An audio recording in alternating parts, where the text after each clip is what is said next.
సూళ్లూరుపేట పట్టణంలోని స్థానిక భవితా కేంద్ర ప్రాంగణంలో 146వ హెలెన్ కెల్లర్ జయంతి వేడుకలను అత్యంత స్ఫూర్తిదాయకంగా నిర్వహించారు. భవితా కేంద్రం ఉపాధ్యాయురాళ్లు వీటి భార్గవి మరియు సాయి సంధ్య ఆధ్వర్యంలో జరిగిన ఈ కార్యక్రమంలో ముఖ్య అతిథిగా మండల విద్యాశాఖ అధికారి సునీల పాల్గొన్నారు.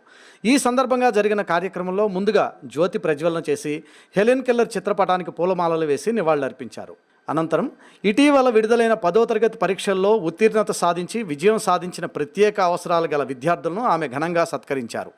ఈ సందర్భంగా ఆమె మాట్లాడుతూ శారీరక మానసిక వైకల్యాలు ప్రతిభకు అడ్డంకి కావని, అంధత్వం, మూగ, చెముడు వంటి సమస్యలు ఉన్నప్పటికీ ప్రపంచానికే ఆదర్శంగా నిలిచిన హెలెన్ కెల్లర్ జీవితమే అందుకు నిదర్శనమని ఆమె పేర్కొన్నారు.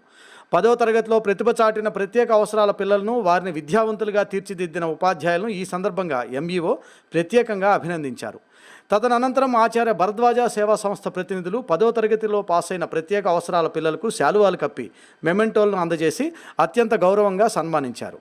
వీరితో పాటు ఎన్పిఆర్డి సేవా సంస్థ అధ్యక్షురాలు నాదెండ్ల శాంతకుమారి తమ సేవాగుణాన్ని చాటుకుంటూ 10వ తరగతి విజయవంతంగా పూర్తి చేసిన 2 విద్యార్థులకు ఒక్కొక్కరికి 1000 రూపాయల చొప్పున నగదు పురస్కారాన్ని అందించి ప్రోత్సహించారు. అదేవిధంగా రోటరీ క్లబ్ ప్రెసిడెంట్ చక్రవర్తి విద్యార్థుల ప్రతిభను అభినందిస్తూ మరో 2 పిల్లలకు తలా 1000 రూపాయల చొప్పున నగదు బహుమతిని అందజేశారు. దీంతోపాటు రోటరీ క్లబ్ తరపున భవితా కేంద్రంలోని పిల్లలందరికీ నూతన వస్త్రాలను అందజేసి తమ ఉదారతను చాటుకున్నారు. ఈ కార్యక్రమంలో ఆచార్య భరద్వాజ సేవా సంస్థ ప్రతినిధులు ఎంఎం చంద్రబాబు, నరేష్, ఎన్పిఆర్డి సేవా సంస్థ ప్రతినిధులు Nadendla Shantakumari, P Srinivasulu, Suryakumari, Rotary Club సభ్యులు, విద్యార్థుల తల్లిదండ్రులు మరియు దివ్యాంగులు పాల్గొన్నారు.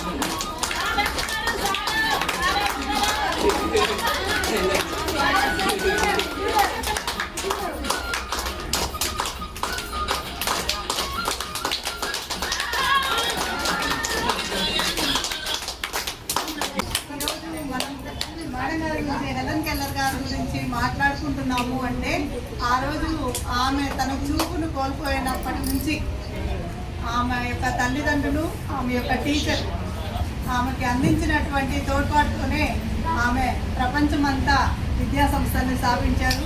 ప్రపంచమంతా తిరిగారు.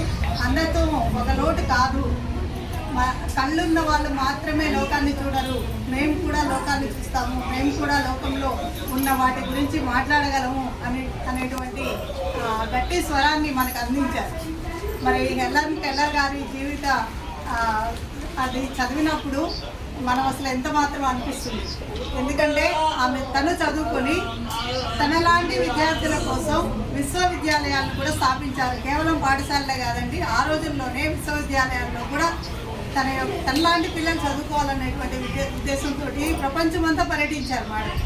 కాబట్టి అలాంటి గొప్ప వ్యక్తిని మనము ఒక్కరోజన్నా గుర్తు చేసుకొని స్మరించుకోవడం అనేది మానవులంగా మన యొక్క కర్తవ్యం. ప్రతి ఒక్కరూ చేశారు. మరి ఈ పిల్లలకి వీళ్ళకి మేడం గారు చక్కటి తర్ఫీదుని ఇస్తున్నారు. మొన్న 10th క్లాస్ రాసేటప్పుడు నాకు ప్రతిరోజు భార్గవి ఫోన్ చేస్తూనే ఉంది, మేడం మా పిల్లలు పలానా స్కూల్లో చదువుతున్నారు, స్క్రైబ్ ఇవ్వట్లేదు అంటే పిల్లల యొక్క తల్లిదండ్రులు ఎంత టెన్షన్ పడుతున్నారు, టీచర్ ఎంత టెన్షన్ పడుతున్నారు అనేది నాకు అర్థమైంది. మరి ఎక్కడికక్కడ వాళ్ళు చెప్పినటువంటి అంశాలను నేను పరిశీలన చేస్తూనే ఉన్నాను.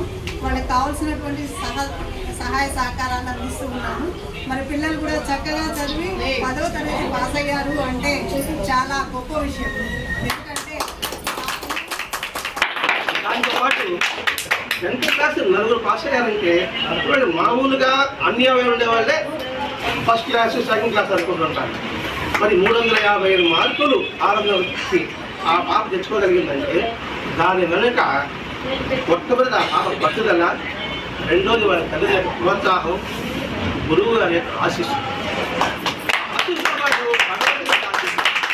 కాబట్టి ఎవరు నిరుత్సాహం అవసరం లేదు. ఈ పిల్లల తల్లిదండ్రులు ఎవరు నిరుత్సాహపడడం లేదు. వాళ్ళలో శక్తి ఉంది. ఆ శక్తిని మేల్కొల్పండి.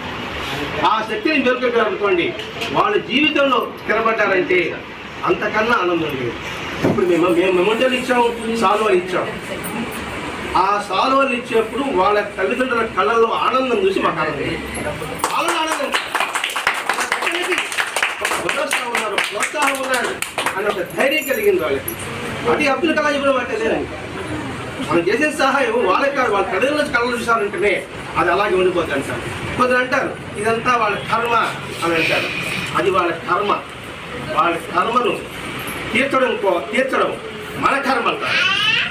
అర్థం చేసుకునే పాయింట్. వాళ్ళ కర్మలు అలా ఉంటే వాళ్ళ కర్మని, వాళ్ళ కష్టాన్ని తొలగించడం నీ కర్మరా అన్నారు. అంటే సమాజం అంతేగాని వాళ్ళ కర్మని కూడా వదిలిపెట్టడం కాదు, వాళ్ళ కర్మని మన కర్మగా భావించాలి. ఎందుకంటే సమాజం అంటే ఒక కుటుంబం, ఒక శరీరం. కుడి చేతికి దెబ్బ తగిలితే ఎడం చేతి గమనం ఉంటుందా? కాబట్టి కుడి చేయి ఎడం చేయి అన్ని కలిస్తేనే ఒక దేహం అయినట్టుగానే అందరూ ఈ ప్రపంచం అంతా కలిస్తే, మనుషులు కలిస్తేనే సమాజం అవుతుంది. దేశం అంటే మట్టి కాదు, ఈ దేశం అంటే మనుషులు అని దాని అర్థం ఏంటి?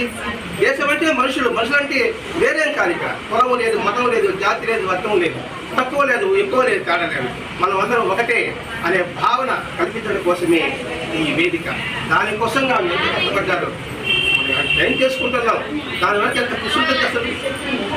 ఆ కృషిని, ఆ పట్టుదలని మనం గుర్తించి ఆ శ్రద్ధని మన పిల్లల పట్ల కూడా ఉంచి వాళ్ళు పట్టుదల పెంచి వాళ్ళు ఉన్నతులుగా తీసుకురావాలని ఈ సందర్భంగా తెలియజేసుకుంటూ భగవంతుని యొక్క ఆశీస్సులు వాళ్ళకి ఎల్లప్పుడూ ఉండాలని.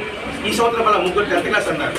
ఆ 3 10th క్లాస్ కూడా మంచి మార్కులు రావాలని ఆ భగవంతుని ప్రార్థిస్తూ